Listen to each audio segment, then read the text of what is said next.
Welcome, everybody, to the American Space Museum. I'm Marquette. We're so glad you're with us to stay curious with Mr. Nick Thomas today. Hi, Mr. Nick Thomas. See you, Mark. He's the chief communicator out at the Kennedy Visitors Complex, where you see all of the wonderful displays that have been out there for many years. In fact, Nick, behind us here is our green screen is one of the newer pictures because right there behind your head is the new gateway under construction there. And we're going to talk a little bit about Nick's career. He's had a wonderful 35-year career out there at NASA Visitors Complex. He's got a couple of awards we want to brag about for him. And then we're going to go down memory lane and look at how this complex has evolved over the last 50 years. And Nick's agreed to be on Stay Curious on a frequent basis. So we're going to get into all kinds of interesting things. I love the history of places like this. And though we're in 2022 and it costs a little bit of coin to go out there, you used to be able to just drive out there in your station wagon with the family. And I find that hard to believe, right? Yeah, but for a time you could I think it was on weekends, maybe it was on Sunday only. On Sundays. Pardon me? On Sundays. Yeah. And Sundays, okay. Only Sunday. Only Sunday. Drive-through tours there I've got. We're going to check that out there. Yeah, 9 a.m. to 3 p.m. All right. That wouldn't fly where I spent 35 years in Appalachia. They'd have a blue law on that. You got to do it after church, okay? But for many of us, the Kennedy Visitors Complex is like church, and there are so many wonderful places out there you can get lost. And I go out there lots of times, Nick, just to clear my head and maybe go into memorial there for our fallen astronauts or something like that. It's a great place, and we're thrilled to have you all with us today. So we're going to go a little memory lane down with Nick Thomas here. We want to thank everyone for staying curious this week. We've got tomorrow will be Carlton Bailey, a launch photographer of over 700 launches. He'll be here to talk about that experience. Wednesday, Mikey Haddad is here with payloads of the month of August, shuttle payloads. He's going to talk about one specifically. And Thursday, we'll probably wrap up the shuttles of the month. And Friday, we're going to have the Usiak brothers, Tom and Mark, photographers of over 60 shuttle launches. They're here to see Artemis go off. And so we're going to have them on too. But let's talk a little bit about for over 20 years, the American Space Museum has been preserving the birth of the space age in where I call our delivery room in Brevard County. Yeah. And here is our beautiful Apollo, and down at the end is a shuttle monument there. Those pylons have astronaut handprints on them on the tilted area there. You're going to see in a minute. But the names on the pylons are space workers. And my co-producer and friend for all these years, Stay Curious, Marty Winkle, you're on those out there, Marty, and representing the Grumman Lunar Module. And I put this in there, Nick, because we wanted to remember a special friend of the museum today who had been 90 years old, and that had been Jari Carr's birthday today. He'd been 90. He passed away 2 years ago on August 26th at age 88 in 2020. But he was born in Denver on August 22nd, this date, 1932. And there's his handprints out there. And I know you've presented Jerry many times out there to Visitors Complex. Here is where I got a chance to meet him, his last appearance out there in February of 2019. So tell us a little bit about Jerry on what would have been his 90th birthday today. Jerry was a remarkable man, a true gentleman, and just what you call a level 10 kind of person. He, one of his assignments during the Apollo program was serving on the support crew for Apollo 12. And much of what he did on that support crew was to follow the development of their lunar module to make sure all the systems were working properly. Spent a lot of time in it, slept a lot of hours. He said he slept more in that lunar module than the astronauts who flew it were. Is that right? Did you know that, Marty? Did you know that he slept in the lunar module? I guess You that'd know, been when, Beth Page. No, the test that went on here in the Okay. altitude chamber, Yeah. and you'd run a test and you'd come up with a system problem. They tell you, okay, guys, stand down. We're gonna work on this problem. That might take 2 or 3 hours to solve the problem. So you have the chance to take a little nap. But also, as a member of the support crew, Jerry was the Capcom for the crew when they landed on the moon, and for several phases outbound. And also for the launch. And you listen to Jerry talking to that crew during the launch, and it's kind of communications you don't hear in the space program anymore.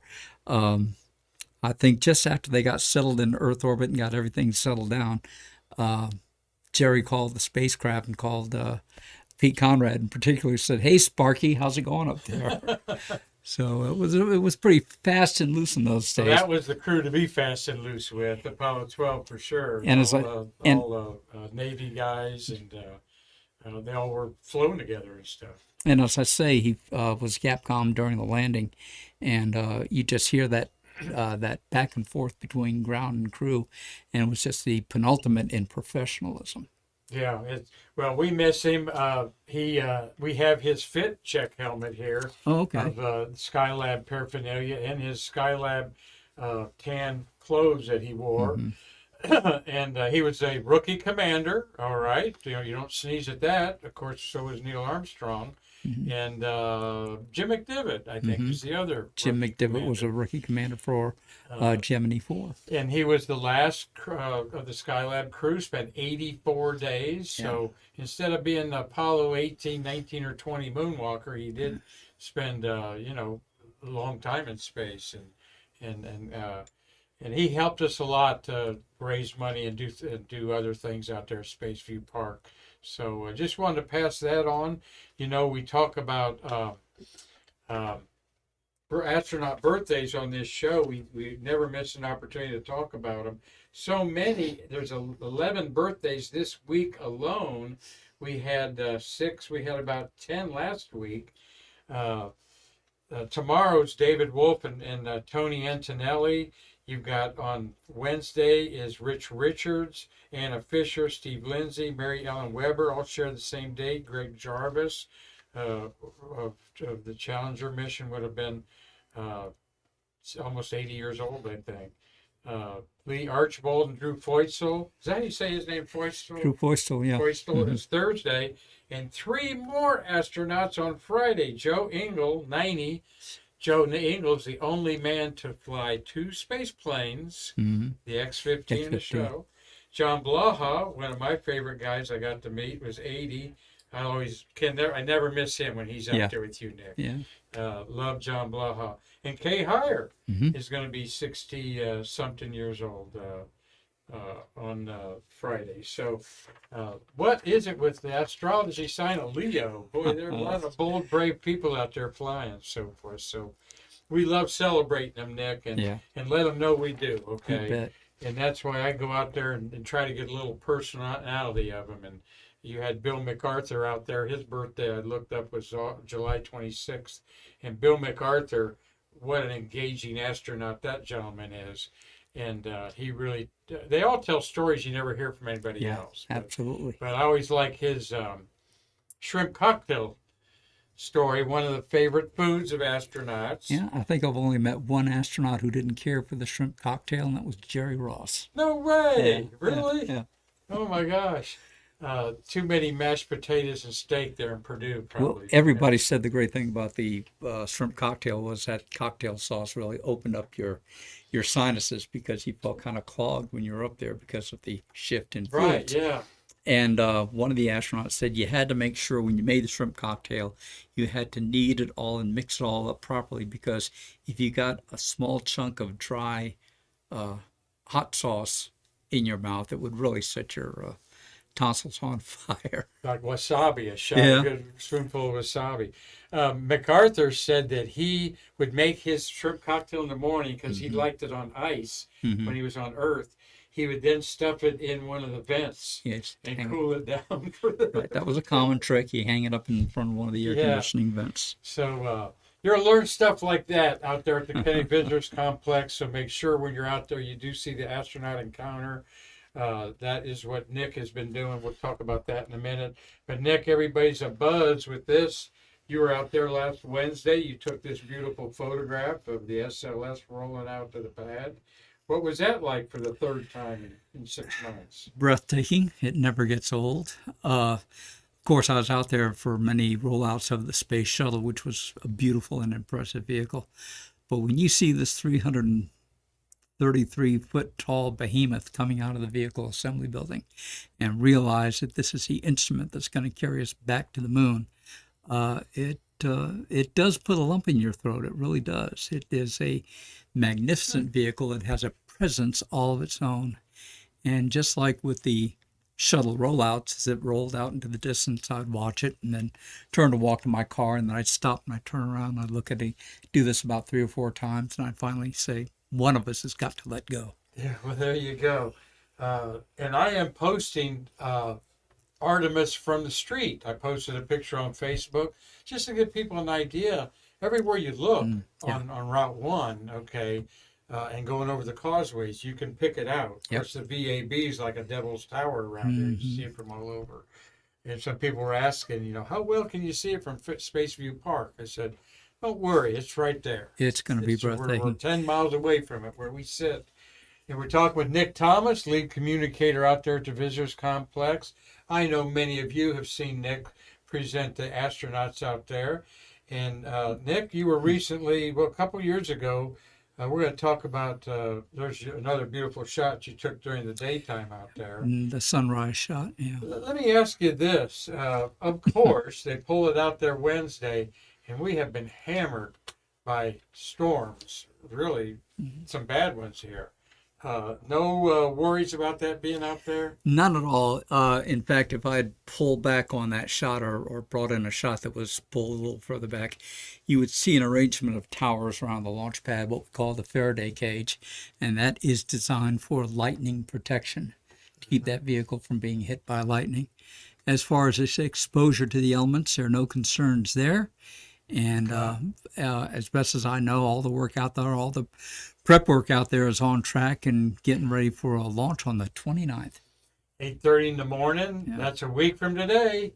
And I was thinking, boy, I'm going to have to get up and get on the road by about 5 o'clock. Yeah. Because you don't know what to expect, do you? It's just a lot of traffic. You can Yeah. expect that. And everybody, if they want to get to where they're going on that day, they're going to have to get up at the crack of ice to do it. That's right. They say 100,000 people. We had Amy Matthews of the Titusville Police Department here last week with Sergeant, trying to think what the sergeant's name was, forgot it.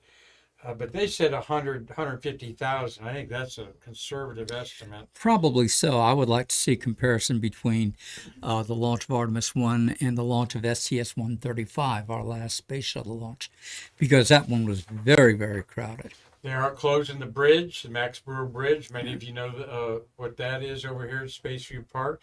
And I may wander up that and watch it. I really haven't thought about it too much. Just going to kind of let it flow with me on that morning. Yeah.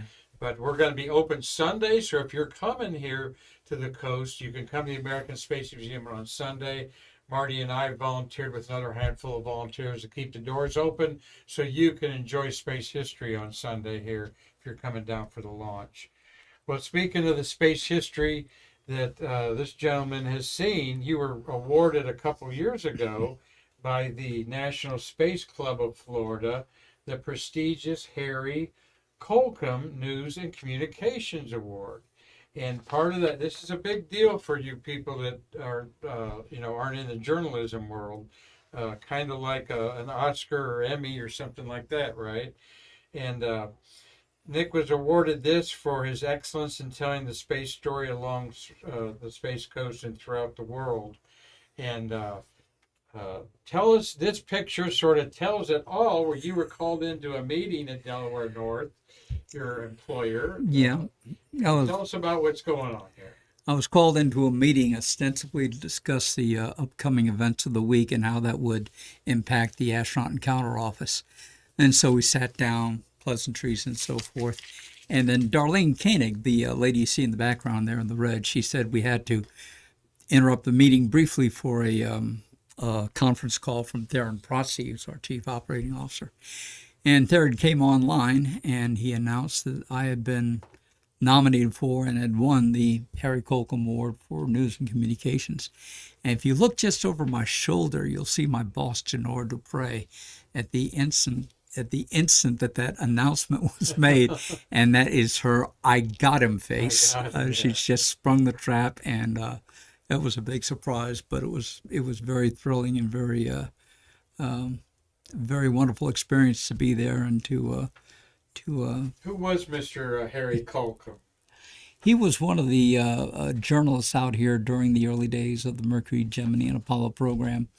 And his award has been given to many luminaries in our business, such as Jack King, our friend Hugh Harris, Jim Banky. And so it was very inspiring to be numbered among those people to receive that award. So it was a great honor. Well, and congratulations on that. Being a news person myself, these awards become few and far between, and when they're surprising, like apparently it was for you. And I remember seeing the newspaper article about that, and I said, "Good for Nick. Looks like he works hard out there, and put many years in out there." So, and there is that nice little award. I'm sure it's got your wife Laura's got a special place for that for you in the home. It's right there with the pictures of our vacations and things of that nature. So. Well, another special award we're going to brag on Nick about, and then brag on him no more, as he can tell us, start unraveling his storytelling for us, is the Snoopy Award. And we talk about the Snoopy Award a lot. About 1% of the contractors and NASA employees get this award. It is recommended by an astronaut, and this little pin, it's not very big. It's only only about 3/4 of an inch, isn't it? Yeah. Big. It's flown in space, and so we've talked about that. Triple T had his made into a ring, and you got this, and this was sort of another surprise, where you are doing your job, introducing Rick Massimino, the spacewalking astronaut on the last 2 Hubble missions, and many of you know him from the Big Bang Theory on there. So tell us about here. We got a great series of pictures here to show about what happened to surprise you. Well, my boss, John McBride, had told me that Mike was going to come in and do a presentation on STS-125, and that I was to assemble a show of slides from that mission for Mike. And I was told the show will last for about 5 minutes. And I'm thinking, 5 minutes for 125? There's so much to say. Right. It's a Hubble, the last Hubble upgrade mission. So anyway, I put the show together. And then before the show, Mike came into the office. And Story Musgrave and Bob Springer and John were with us. And we're all in the office. And Story and Mike are trading Hubble stories because they had both worked on the telescope. So later on, I went into the theater and watched Mike's presentation. And after his presentation was over, he went on to start to talk about the Silver Snoopy Award and describe it and how it was awarded and things of that nature. And he said, "We have an award winner with us today, and his name is Nick Thomas." And you about fell out of your chair. I felt like a piano had fallen on me. So I walked up to the stage, and I went up to shake hands with Mike. And he was pointing behind me, and I turned around and looked, and there was my wife. She'd known about this for 2 months without saying a word. And What's another picture, wife on the right there? There's Mike pinning it on you. There's everybody. And I was flabbergasted that she kept that secret. And I said to myself, "Man, she can really keep a secret." And then I said to myself, "Man, she can really keep a secret." Yeah. But we all gathered on stage afterwards, and the guy. Give us left to right there. Okay, yeah, from left to right, there's John McBride, and then next to my wife Laura is Mike Massimino. Next to Mike is Bob Springer, and next to Bob is Story Musgrave. Now, Story Musgrave and Mike Massimino are birthmates. Yeah. They're both born on August 17th, along with Canadian Thirsk on there. A lot of multiple birthdays in August here, like we were talking about. So Story gets up there and says a few wonderful things, I'm sure, there. Yeah, that was... he's a very gracious man, and as I say, he's He's got more degrees than a thermometer. He is Yeah. he is very very articulate, but a very kind and very thoughtful gentleman. You've been around a lot of smart people, but Yeah. this is one smart person. Oh yeah, absolutely. This guy's IQ's off the chart. Yeah, 4 doctorate degrees and and a degree in literary criticism. literary criticism, and he is a worldwide expert in palm trees, and had in Kissimmee a palm tree ranch, right? Correct. And he also has more time in the T-38 than any other human being on the face of Yeah. the planet. Wrote a book about it. The Yeah. T-38, their own personal vehicle to fly. Also a marathoner. He's Yes. also a marathoner. Yep. Okay. All right, Marty. Yeah, Marty's a 26 mile and a half guy out there running around. Bob Springer's a marathon runner too, right? He's a runner, but I don't think he's a marathoner. Oh, okay. He may be. Bob's been a great friend of our museum and helped us raise money, as has John McBride. Glad they're all doing well. John was, Nick said he was your boss. Tell us the important role that John McBride had out there for many years. John came out, and one of the first things he did was to assist in the campaign to get Atlantis brought to the visitors complex. And the story has it that he stood up in the meeting and he told everybody there with Delaware North, said, now, don't think you're going to get this thing by divine right, that you're entitled to one of these vehicles. It's going to be a real tough hustle bidding for these vehicles. Ask Houston about that. Yeah, yeah. And you have got to present a top line presentation if you even hope to get one of these vehicles here. So John was one of the, I think, guiding lights behind getting that vehicle here, and the one of the motivators who got everybody's mind right and focused on the idea of getting Atlantis to the visitors complex. So a lot of what you see at that Atlantis complex, that's thanks to John McBride. And John got caught up in the Challenger disaster. He was a pilot of his first flight, and then he was going to be commander of the next one, and then he became the what do they call it, astronaut coordinator out there. That Bruce Melnick has now assumed that. Yeah, he became our coordinator for the program and helped to bring the astronaut encounter into the 21st century, which is to say we took it out of that outside venue and brought it into the theater and gave the astronauts the proper setting in which to tell their story. We look at this picture of you and Bob Springer. Yeah. That is a T-38. He just talked Niner, about. 6-9er, yeah. I like that. Was that somebody's actual plane that they flew? No, in time passing, I've asked every astronaut, did you fly Niner, 6-9er? And I think Wendy Lawrence said everybody's probably got Niner, 6-9er in their logbook. Oh, okay. Yeah, so. We're going to now go down memory lane, but before we do, Nick, tell us about those that want to come to the visitors complex, the times where we can see an astronaut be encountered. There's a lot of good opportunities. A couple you have to pay some extra money, but it's well worth it. We have 3 opportunities that are presented twice a day. At 10 o'clock, we have our first chat with an astronaut, and that is an added ticket to go to that experience. $50, right? And then following that, at 11 o'clock, we have our first astronaut encounter presentation in the theater over in the University Theater, where the astronaut basically does a slideshow presentation, a PowerPoint presentation, talking about their missions or talking about the International Space Station, talking about many things in that show. And then at 12 noon, we move over to the second floor of the gift shop, and we have our astronaut autograph opportunity. And that lasts for about 45 minutes.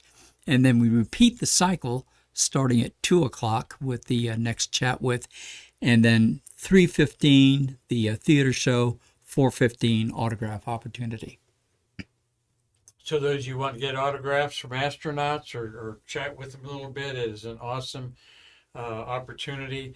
That morning, 10 o'clock, is limited to 6 or 8 people, correct? No, it's limited to 40. We cap it at 40 people. Oh, okay. Yeah, Well, what am I thinking of that had something? That had No, we talked about when the program first started, we had some houses of only 6 or 7 at a time.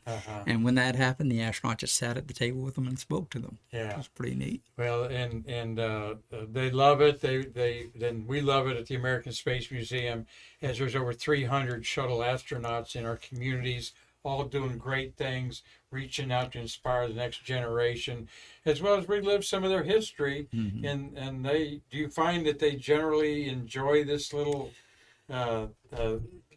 trip down memory lane? They very much enjoy it for several reasons. For one reason, it enables them to connect with these people who watch the program from afar, if you will, and people who are deeply invested in it, not necessarily in the space industry, just citizens who have watched this program since their childhood. And they come to hear these stories, listen to the history from the people who made the history, and also to get a chance for a little personal FaceTime by asking a question or things of that nature.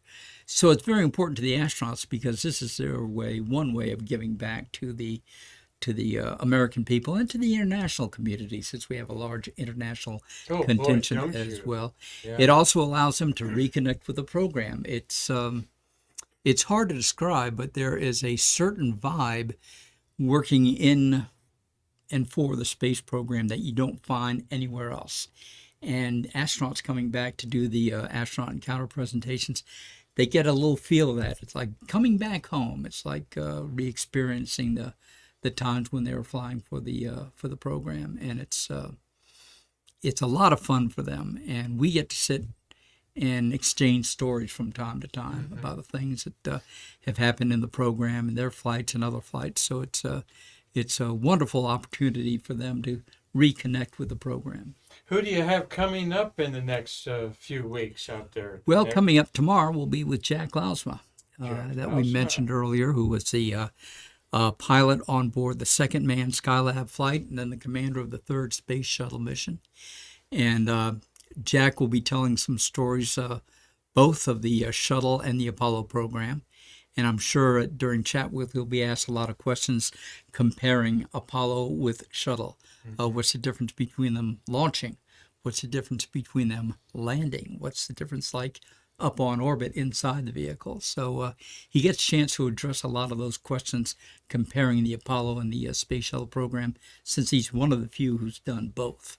Maybe ask him what he thinks about the Artemis generation. Oh, that'll definitely come up. We'll be talking about that because he and I have talked about the launching of the Saturn rocket, and he launched, of course, on the Saturn 1B, but of course was there to witness and to experience Saturn V launches.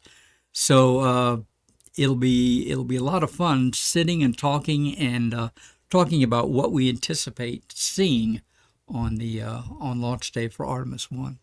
We look forward to that. And then who else you have coming that you can think of? Oh, gosh, I would honestly have to go back and check the list. We talked about Kathy Thornton. Yeah. She's never done this before, yes. Kathy will be joining us next month. Good. And this will be her first time with us. And she flew on 4 different missions, including STS-49 with Bruce Melnick. Right. And they were the ones who retrieved. Flight of Endeavour. And they retrieved and repaired the Intelsat 6 satellite. Yeah. And they brought about a lot of changes and a lot of new thinking to that whole EVA program, to the point where we got 3 people outside, and we've never done it before, and we haven't done it since. The famous picture of 3 astronauts all grabbing this Intelsat right. to fix it, and we hope to have Bruce Melnick talk about that. Did Bruce take that picture? No, Bruce was working the robot arm at that time, so he would have been much too busy to do that. I would guess that picture was taken by Kevin Chilton. Okay. Yeah. I'm smiling because he told me about the meeting he had with Dan Golden and the crew. And Dan Golden said, "This is my first shuttle launch as administrator. Don't do anything out of the ordinary. Do it by the book, everything." And then Bruce goes, "So what we do? We put 3 guys out for the first and last time ever and grabbed a satellite with our own bare hands." Yes, absolutely. And absolutely. So that was interesting from him.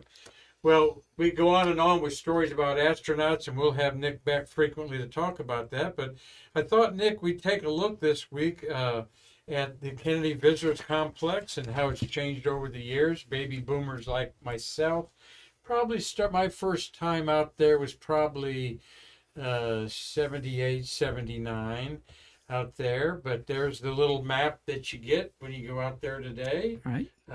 And this campus has changed a lot in the 35 years you've been out there. It's grown incredibly, and the newest exhibit we have out there, of course, is the Gateway, and the ground floor of Gateway has a couple of flown spacecraft. It has a flown Falcon 9 stage hanging from the ceiling, and has a series of experiences up on the second floor where you can journey through space and get a feel for what those future journeys might be like.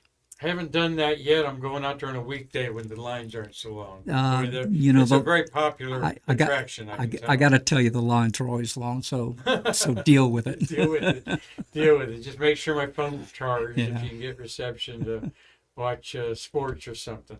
Well, Dick, take us down memory lane here. As we look at this. What are we looking at? Dr. Kurt Debus said that NASA should have some facility of sharing these grounds and this history with the American public.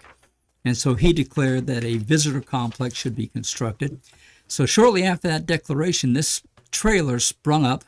It's just to the east of where the Lockheed building is, the old space camp. You remember that building? Uh-huh.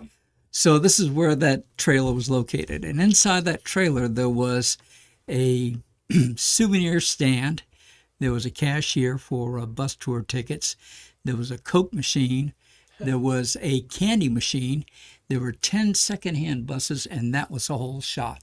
That was everything we had to begin with the visitors complex. Of course, we were waiting for the time when the property that we had that had been set aside for us was ready to go. So this was the interim that we had there for about a year.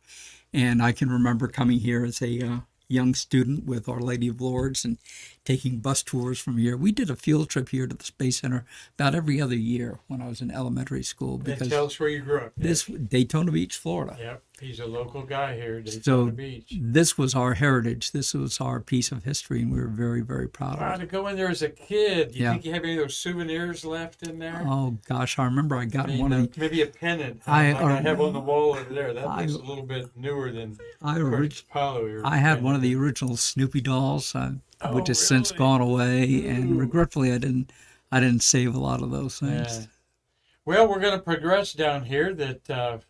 What's going on here? Yeah, these are the visitors entering the complex, and if I'm not mistaken, this is probably a line of cars that are going to be taking the driving tour through Cape Canaveral Air Force Station, which was on Sundays only. Yeah.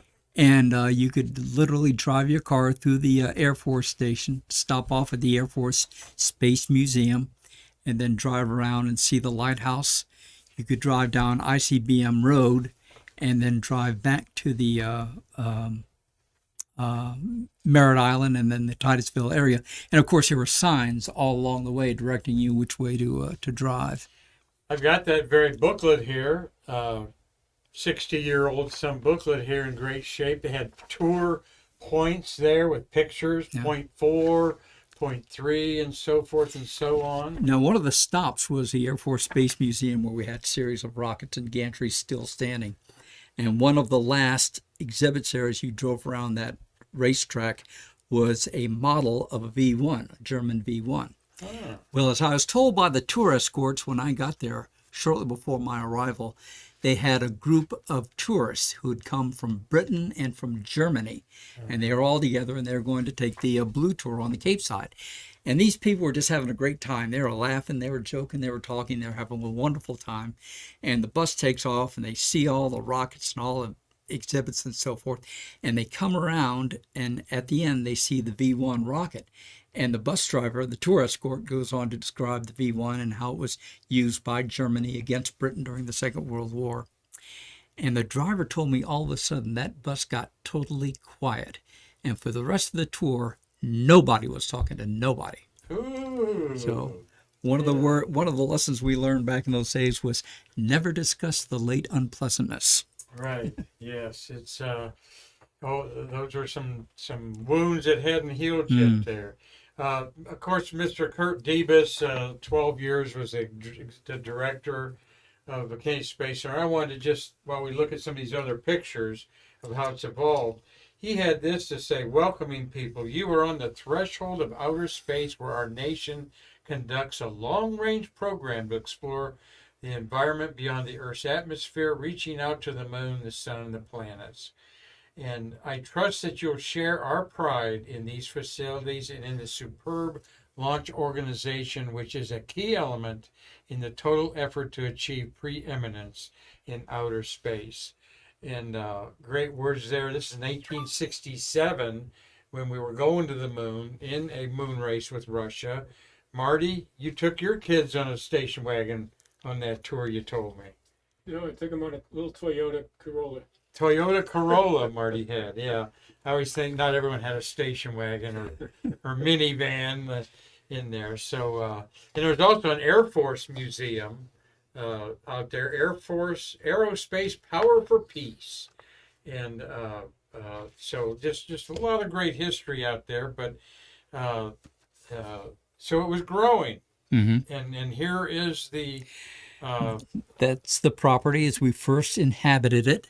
And if you look closely, you've got the three main buildings, which are actually still there. They've been revitalized and re-imaged, but those three buildings are literally still there at the visitors complex. Where would they be? Where the Yeah, administrative right. offices are? Or? No, what you're looking at, if you look to the left of the image, that would have been the jump off area for the buses, and right around that area right now we have the big VAB like walkway to go to the bus tours. Oh, okay. Yeah, right. So oh, that'll give you some perspective as to where we are now. The Astronaut Encounter Theater, if you look on the right, that Quonset building on the right, that is the current home of the Astronaut Encounter Theater. Back in those days, it was Theater 1 and Theater 2, and Theater 1 was an area where we did science demonstrations and things of that nature. And Theater 2, there was a slideshow commanded by a very rudimentary computer, which talked about the history of the space program, of the Space Center, but narrowed down onto the focus of the wildlife. I see. It's a wildlife presentation. So, so here we are boarding a bus tour. What did it cost to get back in the 60s? Goodness gracious, it was a separate... back in the 60s, the admission was free, but you would have to pay for bus tours and then later on the IMAX theater when it came up. But the neat thing about the setup as it was back in those days was that on weekends, locals could bring their visiting family and friends to the complex, put them on the bus to take the bus tour, and the families themselves would go to the gift shop and spend the day shopping. So that was kind of neat. I see season's greetings in the back there, so holiday time. Yeah. But we had the two bus tours at that time. The Red Tour, which was the Cape Canaveral Air Force Station, and then Red Tour was Kennedy Space Center. Blue Tour was the Air Force Space Museum. And when this was all starting back in the 60s, Nick, amusement parks in general were in their infancy. You had Coney Island and famous places like that, but not in the Midwest and in Florida and so forth like that. It was... Well, I'm proud to say, for one thing, we predate Disney. Oh, yeah, right. There you go. And we were known back in those days, we were known as Florida's... I don't want to say least expensive. Florida's most affordable tourist destination. Yeah. Transworld Airlines was involved with this. TWA was the original contractor, and then they subset the organization into an operation called Transworld Recreational Services, and that's where I came on board in 1987. So we were TWRS at that time.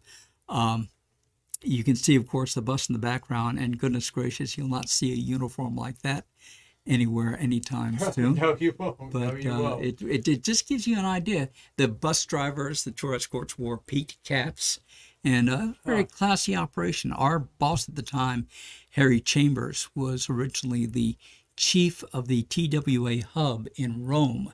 So he brought a lot of the airport experience here to the visitors complex. You had the what we call tour ops now. It was called departure control, just you'd see it at an airport. And Harry organized a place much along the lines of a modern airport. And obviously they knew what they were talking about. Yeah. Flying airplanes, how to shuffle people from one Absolutely. destination to the other in there. Well, there's a Saturn V rocket on the pad. Gee, where were we at there? We are in 1968 or 1969 here. I would venture to say 1969 with a vehicle on pad 39A. And in fact, if I was able to take a closer look at that chart, and Marty, maybe you can do that, it would probably indicate the most recent Saturn V launch from that pad, which would give us a date. But nevertheless, you're talking about 69, 70, something like that there, where the bus would pull around the south side of pad A and park in that lot, and the visitors could get out and take pictures to their heart's delight. And this was, you can't imagine what an inspiration this was to the international visitor. I mean, they're absolutely surprised that people could get so close to an operation like this. So we took a lot of pride in that, still take a lot of pride in that. And the international visitor, as I say, was pleased beyond belief to be able to experience something like this. And 53 years later, we got another rocket headed to the moon on the pad out there. Well, here's the new rocket garden. Yeah, this is the 1970s. beginnings of our rocket garden. And you can see the Gemini Titan off to the left. And just behind it, I believe we have the Jupiter C1 with Explorer 1 on top of it. And another Jupiter off to the right. And below into the foreground, there's a lunar module mock-up. And I think foreground of that is a Mercury capsule. Now, could you crawl around that lunar module? Do you remember? You could walk around it. You couldn't get on it? We had an original, our first lunar module out there was not as realistic as the one you see here. That one had a stairway that you could walk up and you could look into a side window, but there was just nothing in there. There was no Circle control that panels lunar or anything module, like if you that. wouldn't mind, Marty. So then, Point that lunar module out to people. Circle that lunar module, if you would. so then they brought that LEM out as its replacement. And although you couldn't get inside, although you couldn't climb up and look into it or anything like that, it was a one-to-one representation of what that spacecraft was. Sure, and we'd have no end of kids standing on the footpad of that front leg and taking the Neil Armstrong pose. Right, yeah. I wish I had one out there. I do kind of miss that. Well, we do have one, of course. We have an actual lunar module at Saturn V Center that was originally scheduled for Apollo 15. But when they put the lunar rover on Apollo 15, this LEM was not equipped to take it. So they put this LEM off to the side and said, well, we'll fly it later on for maybe 18, 19, or 20, which did not occur. And so we have an actual flight hardware LEM inside the Saturn V Center. And so we get a little, this is now the 1970s. Building it up now to something that is starting to get a little, actually, no, this is 69. I know, I looked that up. This picture is 1969 when we landed on the moon. All right, so you say 1970 there from an angle over there, and then we get a little bit more configuration there. This is probably a launch day by presence of all those cars there. This is probably a launch day. That's actually 70s there. And then we get into a configuration in the 80s where I visited several times. We've added the IMAX theaters there. Marty showed that the shuttle, they've got the SRB and the ET laying on the side, and beside it was the shuttle that you could go into. Yeah, we call that, what did we call that? Explorer. That was the Explorer. And you could walk inside, walk up a gantry, and you could walk into the payload bay level, the mid-deck level, and get a good view of what was on the mid-deck. And then you took up the next level, and you're on the flight deck level. And on both those levels, you could look back into the payload bay. And we had the original carrier that was flown on STS-49 with the replacement motor for the Intelsat 6. So we had some actual flight hardware Oh. in that payload bay. Yeah, I remember visiting that several times, going down to the Winter Star Party in the Florida Keys, and enjoying getting in that. Is that shuttle orbiter? Is that now out at the runway? No, Is that the one? the one happened to that? this one went out to Johnson Space Center. Is now sitting on top of one of these shuttle aircraft carriers, Oh, okay. carrier aircraft. Excuse me. The one out at the midpoint of the runway, I can't remember where that came from. That might have been the model that we had before in the parking lot, Mhm. and that was another model. You could walk stairs up in the payload bay, and you could visit the inside. That might be the one that's currently out at the midpoint. And we're looking at these aerials today, but we're gonna have Nick back and take you in some of the older exhibits and so forth. I might find some of my old pictures of things in there, and you'll probably wonder where some of this stuff is now, Mhm. the way they change things around. But we wanted to say hi to Melissa Pope. Get back to work, Melissa. She's working at the Space Coast Office of Tourism. Ashley Kendrick is my granddaughter's grandma out there. And thank you for watching, Ashley. Robert Laws in Dundee, Scotland, enjoying his evening cocktail. And we got Carrie Fink watching, Luis Bingham, and Tom Celentano. Hope you bought a few things in our very successful auction we had over the weekend. Yes, I heard about that. We had some very big sales on there. Carlton Bailey. Hi, Carlton. We'll see Carlton tomorrow to talk about some of his launches there. And he was quite appreciative that you gave him a shout out the other day. Well, he was very kind to have taken that picture of me out of the pad. And I also remember that when Discovery rolled over to the VAB for STS-26, I had run out of film. And I mentioned it to Carlton. Carlton said, here, and he slipped me a roll of black and white film. I had never shot black and white before, but we got inside the VAB in the transfer aisle, and I took what turned out to be some of the best pictures that I've ever taken of a shuttle in black and white. Yeah. So, again, Well, cool. Carlton Bailey to the rescue. Yeah, he probably has some TX 400 there that I've developed a lot of there. Cynthia Rossi's a big fan of ours, and Mike Madrano, Ben Husett, Keith Soul. Thank you, Keith, for watching. Tammy McMiller. All right, and and then Dave Stangy's up in Michigan, Macomb, Michigan, up there. You guys enjoy your warm weather up there. Okay, it's going to change before you know it, real quick.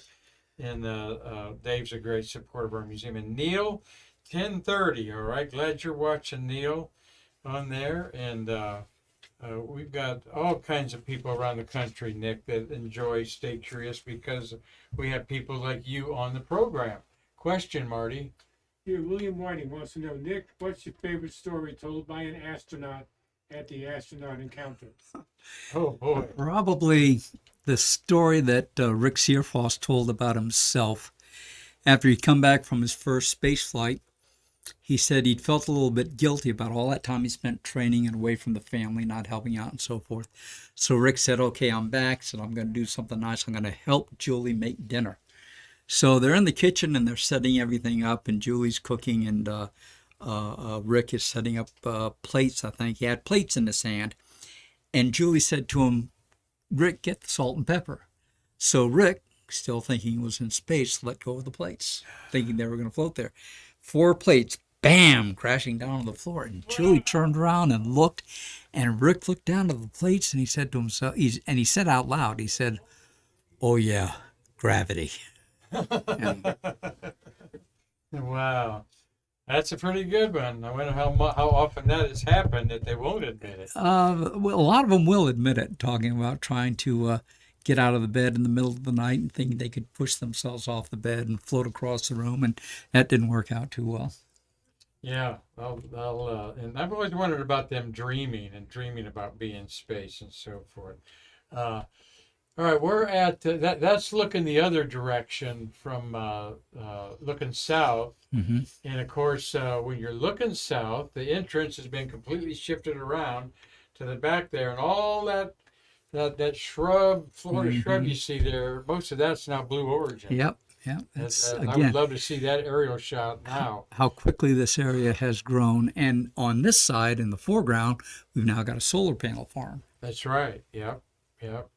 And I've been here just 5 years, and it's amazing what has happened around the whole complex in those years there.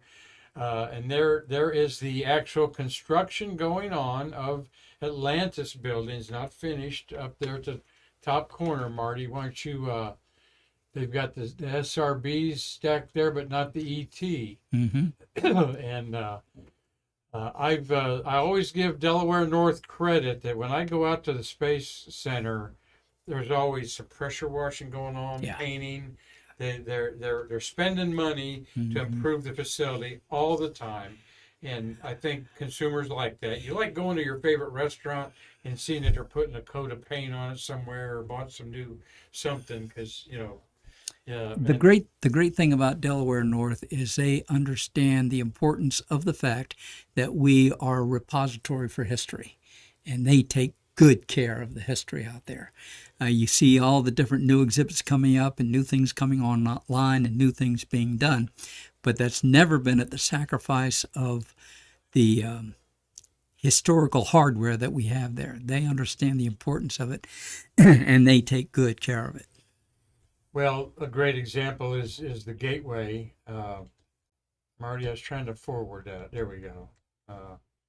There's the Gateway under construction back here. So it's beautiful. Delaware North has spent a lot of money with interior designers, I can tell, because of the lighting. Lighting's very important to these folks, isn't it? Oh, absolutely. And this is a gorgeous bathed in blues and purples and stuff like that. So it's been open about a month. How's the reception to that? Very, very good. The times that I've been able to go over there, it's always been crowded. The line going up to the ramp to the experiences has always been quite long. So the exhibit is being well received by the general public, and they're really enjoying it. You know, Nick, there's pretty good food out there, too. There's very good food. I mean, really, the Orbital Cafe, I've got some favorites out there. They're like, really, they do a good job with the food, I think. It's not a ripoff in price-wise. Absolutely not. It is very affordable. The food out there is high quality. Now, Delaware North is responsible for foods operations at many of the big stadiums and so forth. So this is not their first rodeo. So when it comes to the quality of the food out there, it's top flight. It's number one. They've got a new series of offerings for the Gateway exhibit. These are what they call bowls. Now, I'm an old timer. To me, it's a hamburger and French fries and so forth. So I've not experienced these yet, but a number of the astronauts who have tried them said they're very, very good. And at some time or another, when I can break away, I need to go over there and try that food. Yeah, it's kind of like a Chipotle type of spin-off on there. Something else I'm not familiar with. Where all your stuff's piled into one bowl and you eat it down there. But well, we hope that you're making plans to come to the Kennedy Visitors Complex on the Space Coast, whether you're going to be here next week for the launch. We want to show here's again the outlay of it as of today. Nick, we wanted to just brag about your lovely wife there and what a nice partner it appears that you have there. She kept that from you for 2 months that you're getting the Snoopy Award. Wow, that is a good woman. Well, keep a secret. Getting the silver Snoopy, first of all, is just off the charts fantastic. But then to turn around and see Laura there for that event just took it to a whole nother level. You work in this business long enough and you wonder sometimes if your loved ones, your family and so forth really understand the passion that you direct toward this work. And having her there to share that moment with me was just something that I will never forget. Wendy Lawrence told me a series of stories of some of the surprises that they've done for winners of the Silver Snoopy, and that all centered around getting the spouse on campus without the award winner knowing what was coming. Oh, wow. And on one experience at Johnson Space Center, the award winner was coming down this hall, the wife was coming down this hall, But for the grace of God, somebody realized they're about to have an intersect here, and so they quickly turned and took the wife into the closest door to hide her, because they knew that the guy was going to be coming around this way. They took her into the men's room, and they hid her in there while the guy came around the corner and passed, and never had any idea she was there until the award ceremony. That's interesting. Yeah. Wendy Lawrence, another top-notch astronaut that you got to hear her story. Her nickname's Too Short, isn't it? Too Short. She was associated with Scott Parasinski, who was also known as Too Tall. Yeah. Together, they were the Russian rejects, but Yeah. they finally did fly up to the Russian space station mirror on board the shuttle. Yeah, she did. Well, we've enjoyed our conversation with Nick Thomas here. Be sure that you get out and see this great man, Jack Lausema, our Apollo era guys. Jack's, I know he must be 84. I don't think he's 88. I think he's, you remember? But these guys, you know, I'm not going to, you need to see them while you can. I mean, and actually, Al Warden's last public appearance was out there with you before he passed away a few years too. Well, young. don't make it sound like a death sentence. No, I'm not. I'm just saying, see these guys while they're still able to travel and visit and be with their fans out there, because that's who we are. Fans of the space program and fans of these pioneering astronauts. And these guys that are from the Apollo era, it's a completely new ball game with SpaceX and Blue Origin. And Jack is one of our few guys who has flown both Apollo and Space Shuttle. That's right. Yeah. That's right. And one of the only astronauts to land out at White Sands, as we've documented many times, because Mark Usiak was out there and covered that. So Jack also worked with Jerry Carr from the astronaut office on the development of the lunar roving vehicle. Okay. He spent a lot of time out at Pismo Beach running those models around the sands here.